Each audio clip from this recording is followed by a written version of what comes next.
Hi, this is Reg Athwal, and welcome back to our channel for another one of our episodes of Family Business Experts, where I get a chance to interview a global authority, a global expert who can give us their insights, words of wisdom that can help us at either family level or business level, or ideally both. And today I'm going to be joined by a very, very dear friend of mine, Frank Furness. I'd like to give you a proper introduction. Frank is a CSP. For those of you who don't know what that is, that's a certified speaking professional. He is internationally sought after motivational speaker, and he specializes really with a blend. It's very unique. Sales, technology, social media, all wrapped together to really give you a competitive advantage and produce great results for your organization. He has spoken around the world, 69, 70 countries now, I believe, and really transitioned with his model with the COVID-19 situation this year, where he's pivoted the business, created lots of online courses. In fact, his new platform, Productivity Center, now has 850 videos on it. So I can't wait to find out more about that. He's also a best-selling author. You can see one of the books on the screen right now, Walking with Tigers, Success Secrets of the World's Top Business Leaders, and also one of the other books which you can check out on Amazon is How to Find New Business and Clients. These are both international bestsellers. But on that note, welcome to the show, Frank. I hope you're doing well. Not in Florida, I can see today, but back in the UK. I'm back in the UK. Yeah, it's great being on your show and being with all of your listeners over there. Yeah, back in London. Unfortunately, they don't want me in the US. I try to get onto a plane, but as soon as I get there, they're going to send me back again. So what can I do? Sit in London.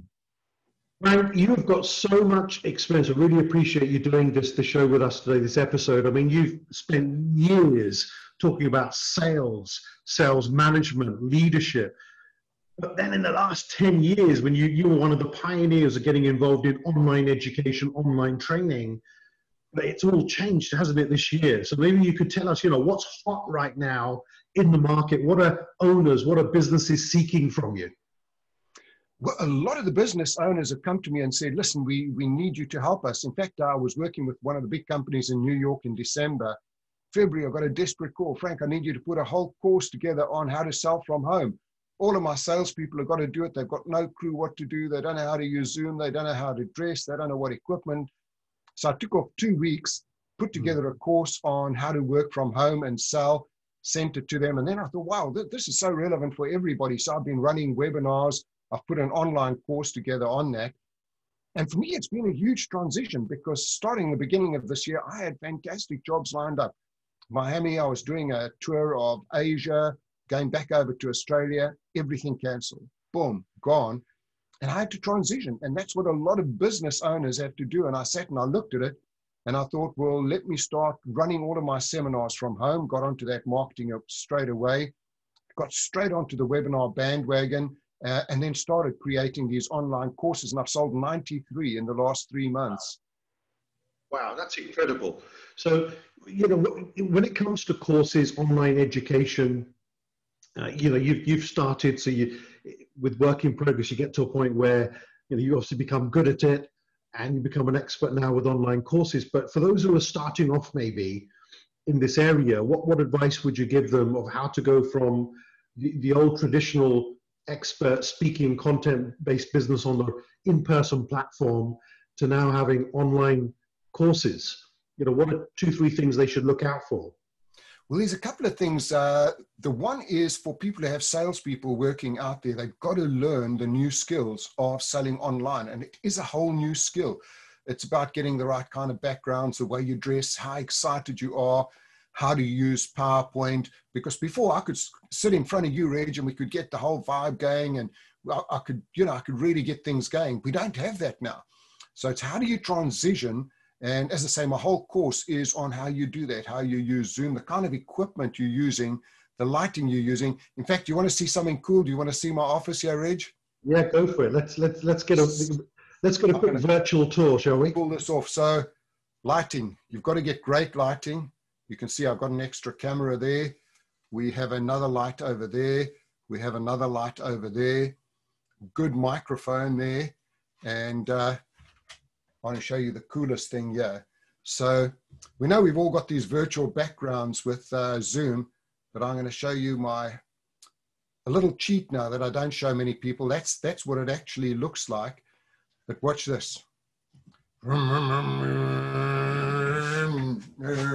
my chairs got wings. My chairs got wings. How cool is that? And then I just come back and I go back to my virtual background and go, let's open that up. So people don't know this, but you actually got a green screen attached to your chair. Yeah. Write it all over the office. It's brilliant. It's very privileged that our viewers get a chance to see what, how Frank operates. But it's just amazing, isn't it? Like that's the impact that you can create with just a small little green screen behind you. Yeah, and there's so many images. If you're watching right now, just go on to Google and type in free Zoom background images. There are hundreds of absolutely brilliant ones. But also, if you're selling, be relevant. Don't put a beach behind you or something crazy. Make them see that you're in a professional kind of office or a house working from home. And then with the online courses, so many of your listeners over there are experts in what they do. So even if they can't get out, they can create online courses. And now the whole world is your marketplace. Before, if I'm speaking, I've only got certain places I can speak. Right now, I can sell to everywhere in the world, China, Russia, USA, everywhere. And the market just opens up. But again, if you're going to be doing that, you've got to learn how to be selling online as well. And that's a whole new skill that we all have to learn. Yeah, I think with our conversation here, Frank, there's almost two paths we could go down. And maybe we can give tips for both types of viewers. We've got one path, which is maybe the owners, entrepreneurs, next-gen members of businesses. And we, as you know, work with a lot of family businesses around the world, entrepreneurial businesses who are thinking about what type of technology we should be using. How do we help our sales force, for example, to become more effective with technology? Sort of one path. And then the other one could be other experts like you and I around the world who are thinking of making that transition and how they can build new income streams online.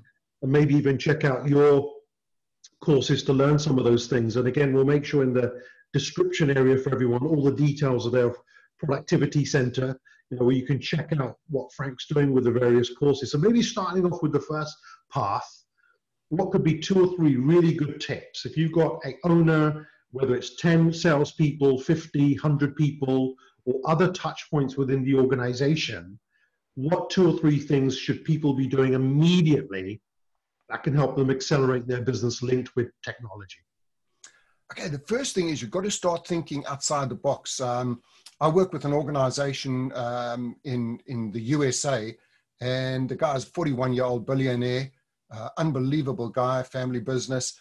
And one of his businesses, he had 6 car washes 6 years ago, and then decided he was going to be the biggest in the world. He's now got 200 car washes, and he's the second biggest in the world, just unbelievable company. So I work with his sales and his marketing team. And I was blown away when I said to him, can I see your sales and marketing plan? Most old traditional sales and marketing plan was, this is our target for the year. This is how we break it down month by month. This is your target for each of your salespeople, and in a year's time, we'll see if you got it, why we didn't get it. And his was 4 pages of brainstorming where his team gets together and they're looking at every option that they've got there. I mean, selling car washes, what do you do? Well, they go on to corporates. How do we go to corporates? How do we go to insurance companies? How do we give big discounts? How do we have giveaways for free? How do we have coupons? How do we create videos? I mean, I was working with some of these youngsters that created the most phenomenal videos just with the iPhone. And it was just this outside the box thinking that we both loved. And that's what made them so successful. I mean, 4 pages of ideas. So that's the first thing I say to everybody is start thinking, get rid of the old traditional ways of thinking. You've got to think we're in a new world now. The second thing is you've got to take on board LinkedIn. LinkedIn now for me is the best tool out there. When I started out selling many, many years ago, I was cold calling. Cold call for 2 hours a day. People swear at me, put down the phone. The law of averages says 4 people say, come and see me. 1 won't be there. Leave us alone. Don't come back. Yeah. 1 won't know why I'm there. But if I saw 4, I'd get 1 sale. Now with LinkedIn, it's so much easier. It's the new cold calling. So I connect with 100 people every day. I've got 29,000 connections. I use software that goes out and connects with people. And all 93 of my online courses, plus I'm doing a lot of work presenting to companies, helping companies with their teams around the world. All of that has come as a result of using LinkedIn. So I use it daily, posts go out daily. And again, there's a lot of things you've got to learn about it. How do you create a great post? How do you create a LinkedIn group that supports each other? So there's stacks and stacks. What are some of the mistakes, Frank, just briefly, what are some of the mistakes people make on LinkedIn that's not going to help them grow their business? Okay, first mistake is posting periodically and hoping something's going to happen. LinkedIn has an algorithm that says we will support you if we see that you're on there at least 5 days a week, you have a decent post, you put some hashtags in, you put in some great photographs, and people start to comment on it. Then we're going to support you. So many companies say, well, LinkedIn doesn't work. And I say, well, how many posts do you do? 1, 2, 3 a week. The second thing is I go in and I analyze all of their profiles. The profiles are horrible. There's no background banner. Remember, this is your first impression when you're coming in. It's like your website now. They go into it. If there's no contact details right up there, if you're going to look at mine, Frank Furness, you'll see my contact details are there, exactly what I do. Make it easy for people to do business with you. Put in your posting, your About You section. Second biggest mistake is people write in the third person. Frank Furness is a motivational speaker. He does this. No, no, no. Anything you do on social media, you're talking to one person. So it's going to be, hi, my name's Reg Athwal. I started up the Family Business Academy. It's now grown to 500 members. I love to help families grow. So it's telling a story. People love stories, and how you bring all of that into LinkedIn. Yeah, that's good. Wow, got my head buzzing already. I feel like going to my LinkedIn profile. So how do you stay in touch with so many people on LinkedIn? I mean, if you're posting 5, 6, 7 times a day, you've got comments after comments, you've got to reply to them. I mean, it's like a full-time job. Actually, just post once a day. So there's another mistake. Don't post more than once, because the algorithm gets going. And if you post again, it kicks out the first post and it starts all over on the new post again. So if you're going to do more than one post, leave it 4 hours before you do it. We've got a group of people where we all support each other. So we've created a WhatsApp group. We all post at 7 in the morning. So again, your golden time for posting is between 7:30 and 9:30 in the morning. Because again, in your area, that's where people are looking at it. And you'll centralize it. So in Dubai, that's what time you'll be doing there. In London, that's the time we'll be doing here. Every country, it'll be in that localized time zone. If you want to hit a region, entire region, or multiple countries, is there any best practice there to say, okay, you know, we could be in this part of the world, but we're thinking about Asia, we're thinking about Europe, we're thinking about Africa. So is there you have to take on board the different time zones? Okay, so great question there. What I've done, because I've been doing this now for 5 months, I've got a massive Word document. There must be 1,000 posts on there.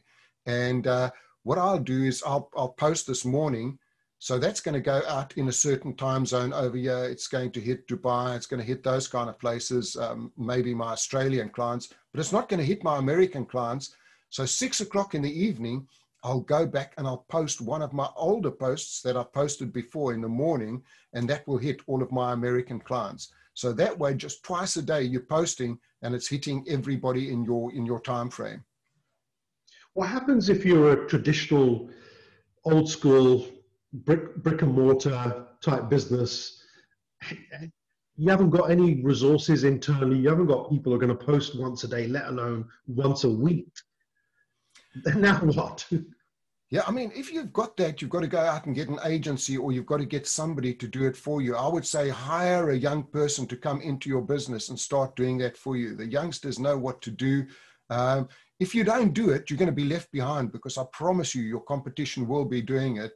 They will be making contact. You see, what you're doing by putting out great posts there, you're saying to everyone in the world, hey, this is what we do. We're a traditional business, but this is our expertise. We've been making shoes. Our shoes are the greatest leather. You know, you're telling your story. You're able to show videos. Basically, you've got an online shop where you're demonstrating to people what they can do. And it doesn't matter what kind of business you've got.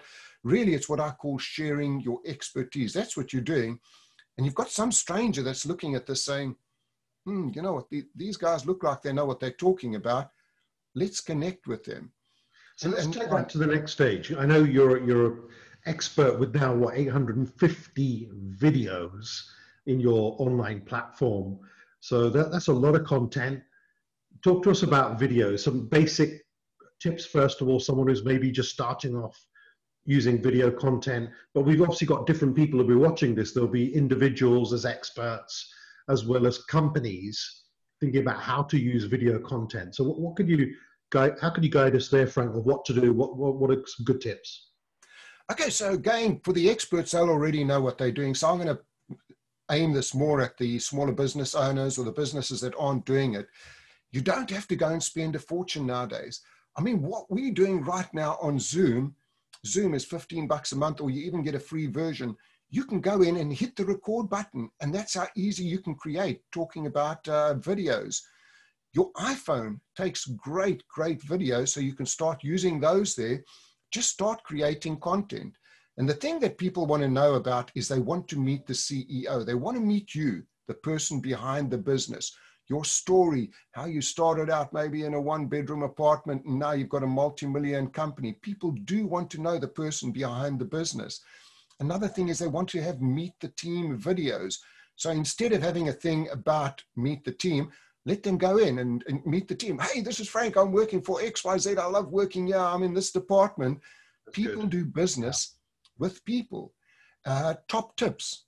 I work with a law firm in Miami. And this guy was 70 years old. I was doing a talk on technology and he just put his hand up and said, I've got no clue what you're talking about. It's going over my head, but I know I've got to do it. Come in and work with my company. And I worked with his team there. And soon he fell in love with video. We put up a green screen studio and he started doing legal tips. So every Friday is a 30-second legal tip. Every time they win a case, he goes on.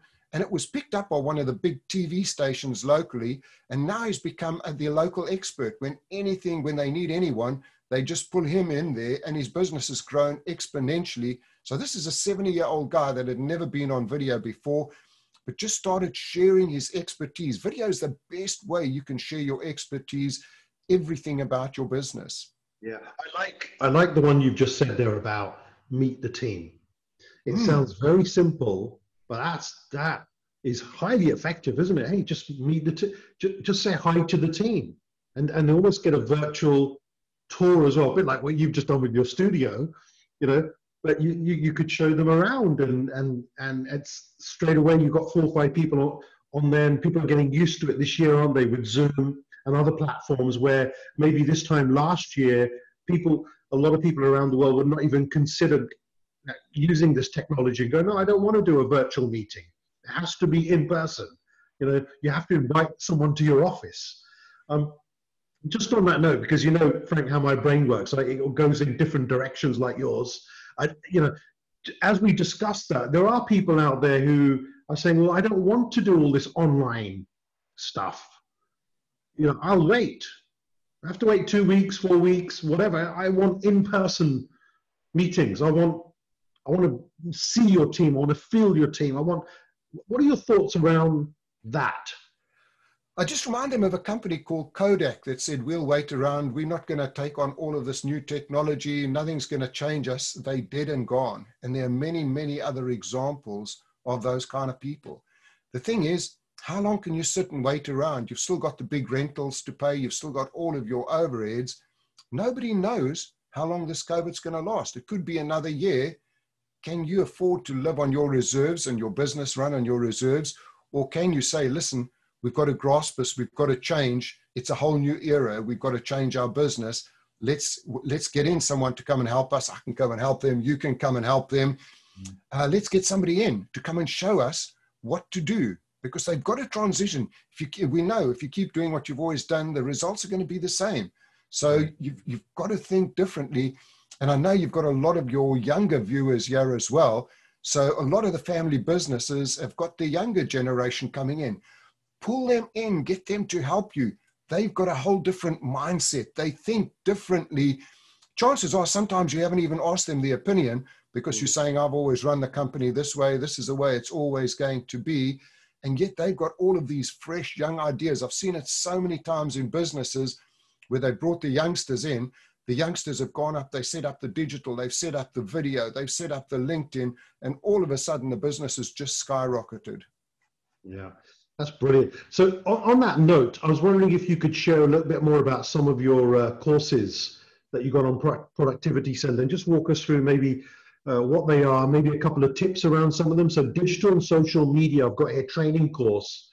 That includes how many different videos, Frank, and how long are these courses typically? So that's a huge one. That's got, I think, over 200 videos there. And that's everything you need to do to set up the digital side of your business. Yeah. And then you've got social and video marketing for health and fitness clubs. That's interesting. Yeah, so I do a lot in the health and fitness clubs around the world. So that's the same course, but aimed at health and fitness clubs. So that's very targeted for them. Yeah. And then you've got sales school and working and selling from home. Yeah, so that's the big one at the moment, which is working and selling from home. It's a massive course, that one. It's got over 200 videos. It's got audios. It's got worksheets in it. And it incorporates the whole of my video marketing course. It incorporates the whole of my LinkedIn course. It incorporates the whole of my blogging course. So I've included all three in those to make it the most comprehensive course for businesses out there right now. And then, of course, we've marketing for business, which I think I'm definitely going to check out. That sounds interesting. I love the LinkedIn marketing for business, which you've already given us some tips on. I think that is hot right now. Everybody needs to know about this. And then you've got how to gain, train, and maintain a dynamic sales force, presentation skills for business. And then I suppose another niche that you've worked in for many years, which is around sales strategies for financial advisors. Again, that's a massive course. I launched that. It took me 2 years to make. My home in Orlando, I've converted my garage into a green screen studio. So that one's got 280 videos, 120 audios. It is the Bible for financial advisors.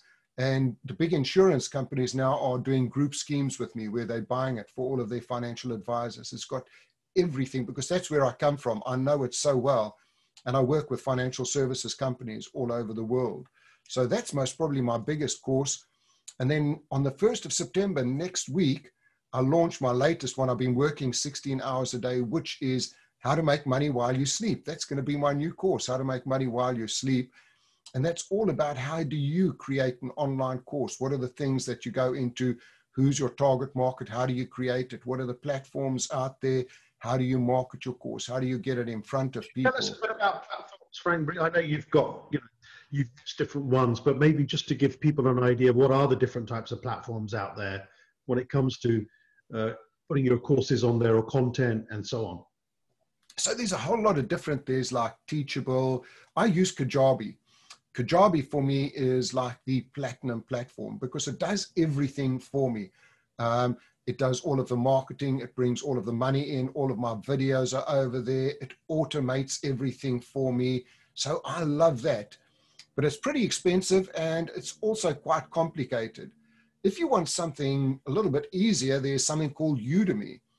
Now, Udemy is most probably the biggest place to host your courses online. It doesn't cost you anything to do it, but they discount your courses and they'll be taking about 50%. So again, it just depends on your model. I prefer the model where I keep 100% and I'm prepared to pay out for the software. But other people just starting out are saying, listen, I can't afford this Kajabi. It's a great place to go to Udemy. I just looked up the top course guy there, does courses on computers. He made 2.8 million last year selling courses on Udemy. So those are two great platforms, but there's many others, Teachable, lots and lots of them out there. Typically these videos, because people, are coming back on a frequent basis and they're busy as well. Typically 5 minutes, 10-minute type videos where you can digest something first thing in the morning, before lunch or after lunch, and you're good to go. Yeah. And then you could do the same thing again tomorrow. Yes, so I started out by doing all of those. The latest course now on how to create courses is I'm actually taking people through a 13-week program. Because what happens, people buy the courses, they're all excited, they start doing it, and then they go off at a track, and the courses never get finished. So this way, you'll maybe get 5 lessons in a week. So every day you've got 5 or 10 minutes, and then you've got an action sheet. And that way I can see exactly who's doing what. And by the end of the 13 weeks, you'll have done everything. So that's what I'm doing now, is drip feeding. And all future courses, I'm going to be drip feeding as well. Because people know I get up in the morning, I've got 5 minutes, I've got a little task to do, that's done for the day. By the end of the week, I've completed the module. Yeah, it's good. Well, what are your thoughts on, pre-recorded content, which is online, people have access to all the time. They can also go back and watch the videos again, versus, what I'm doing, a lot of live programs, online certification programs that are live with our Family Business Academy. I know you're doing live webinars. What's the pros and cons there? And of the different approaches of live programs that people are paying for, they've got access to you, they can ask you questions there and then, versus, oh yeah, I'll go to video 52 tomorrow. Okay, I think you've got to have a mix of both, because you're going to get different kinds of people out there. So some of them just say, leave me alone, I'm busy, I'll access it when I want to. I don't want to be tied down. So to give you an example, with my new course that I'm doing now, Reg, on how to make online courses, I start with silver members that can go in and they've just got access to 100 videos. They work their own way through it in 13 weeks. I then have the gold, and twice a month, we all get together on a webinar. We share ideas. They go into a private Facebook group. And then the platinum members, I only work with 5 of them, but every week I spend a week one-on-one with them. And typically I'll be charging between $500 and $1,000 for one-on-one work with people. So that's what they're getting for 13 weeks. So again, like you said, it's different kinds of people, and you've got to have a mix of both. Some of them just say, I just want the basic course, I can do it myself. Brilliant. So does that mean we're not going to see you on a live platform in person in the future now? No, I'll still be. So this is one of the other things. I do a lot of free webinars. This is the way I sell my courses. So I do a free webinar, but I do an upsell at the end of it to the course. And I'm normally looking for about a 15% take up of that. And I mean, some of these I have 100 people on the webinar.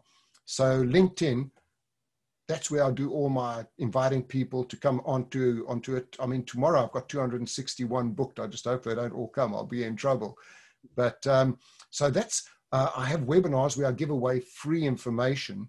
And then I have, like with other companies, I'm working with a company in Chile at the moment, financial services. They buy packages from me of maybe 3 or 4 or 5 webinars where I would go in and I'd do it live, working with their team. And then I have one more option where they'll retain me for 1 day a month. And basically I'm theirs for that day. Anyone in the team can book me. I'll work with them one-on-one. I'll work with the sales team, the marketing team. I'll work with a recruitment team. Whatever it is, they've got me for that day one-on-one. Yeah, I think the main thing here, again, depending on who's watching this right now, is you have to find your own model. It does depend on what market you're in, what you're offering. And I think with all the things that you've just mentioned, Frank, at the end of the day, this is an online sales funnel. And I think long as you're an authority, you're giving great content, adding lots of value, that process works really well. But there are people out there who are misusing this, aren't they? Yes. I don't know if you could, because we both, and many other people we both know come from in our peer group of the Professional Speakers Association, the National Speaker Association, and being certified speakers, we do pride ourselves on making sure we're authorities, experts, and give great value. But there's people out there who are misusing how they may use LinkedIn or populate their sales funnel. I mean, do you see that a lot out there? I'm seeing a lot of it on YouTube right now. Oh, yeah. And I mean, another thing I hate, if somebody wants to connect with me on LinkedIn and straight away they try and sell me something, I'm like, why should I buy from you? I don't know you. I don't like you. And I'll just disconnect with them straight away. You've got to know somebody. You've got to get rapport. That's what we do. You and I, we're professionals. Can you imagine working with a Family Business Academy and they don't know you, that never heard of you, and all of a sudden they're just getting a cold email from, I want to work with you. They go, like, who are you? you've got to develop the rapport, and they've got to see you as the expert. And that's where LinkedIn helps you so much, and video, where you can be putting out content where people say, this Reg knows what he's talking about. I think we need to get him to come and work with the family. We've got to be part of that academy. We've got to be part of that group. And now we've never, ever before had these kind of platforms where we could do this, share our expertise. Now we've got it. The old days, we had a hard brochure that you'd give to somebody and they just put it straight into the bin. Now it's interactive with Zoom. You can just pick up, you can speak to somebody straight away, set up a call. And that's what I do. If somebody says, Frank, I like what you're doing, boom, they get a Zoom invitation. Let's chat and do what we're doing now, eye-to-eye contact. And it's so similar to a normal face-to-face interview. So moving on to serious matters, Frank. If someone goes to your YouTube channel today, 700-800 videos are also on there, 7,000 plus subscribers. But I notice there's another passion that you have there, which I noticed, the single malt tasting series. Talk us through how did that come about, and how does that mix in now with sales, management, and social media? That's really interesting, because I know people want to know the people behind it, and I've always loved drinking single malts. I've got a massive collection. I'm also a big cigar guy. I've got the biggest collection of cigars over here. So I thought, well, why not just have a bit of fun and just share my, what I think of the single malts. I sit and you see the zany side of me over there. It's real weird and wacky, and I love that. But it's amazing the kind of contacts that you would pick up from that. I've been invited to join one of the top whiskey and cigar clubs in London now. A business in Ireland has contacted me saying they're a whiskey company. Would I consider being like a taster for them, because they like my wackiness? So business will pick up from you doing those personal kinds of things. Cigar tasting, I have my cigars over here. And again, I've been invited to a few cigar clubs. It's just share your passions as well. People do want to know who's the person behind it. And it's a lot of fun, I want to tell you. That's the part I love. You know what? Credit to you. I think because it stood out on the channel, it was so different to everything else that you're doing. But again, for the viewers, if you don't like your cigar or single malt, we apologize. But the point I'm trying to make, and why I'm asking Frank, is, what's your passion? Maybe you've got some sort of recreational hobby interest, and how could you link that into your channel online video plan, where, as Frank has just mentioned, it gives the viewers, your target audience, a view of who you really are. And I think it's smart. And it does look like a lot of fun.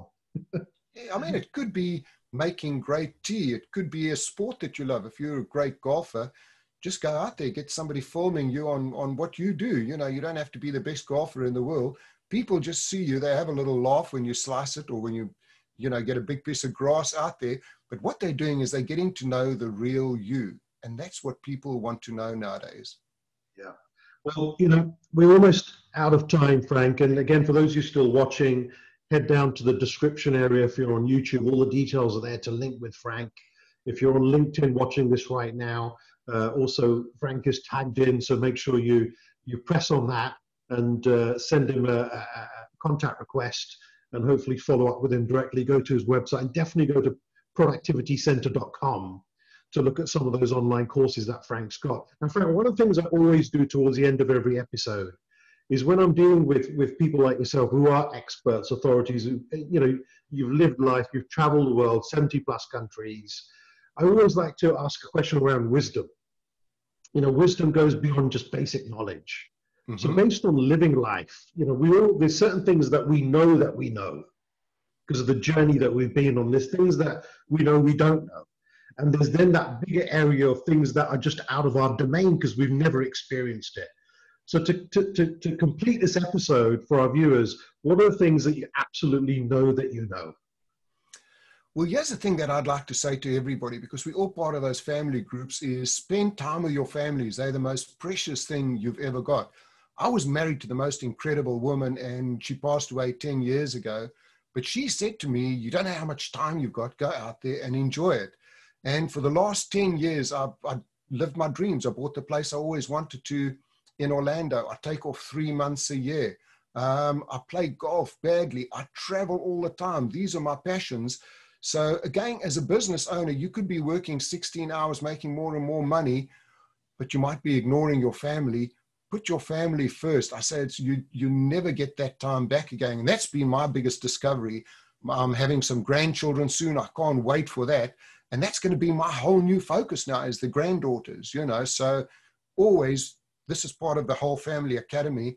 So please remember always, no matter how good your business is and all the strategies we've spoken about, family always comes first. Brilliant, Frank. I really appreciate that. I think you're absolutely spot on. And with so many family businesses that we've worked with, the ones that do get to fourth generation and beyond, do exactly what you've just said. They put family first. Businesses may come and go, but if your family is united and together, you can rebuild and do anything you want. Absolutely. Yeah. On that note, Frank, thank you so much. And I hope you get the chance to get back out to Florida, where you spend a lot of your time and it is your main base. And we look forward to checking out more of your videos on your channel soon. So thank you so much for your time, Frank. Thanks so much, Reg. And if anyone wants to get in contact, please feel free just to drop me an email, frank@frankfurness.com. And looking forward to meeting you virtually.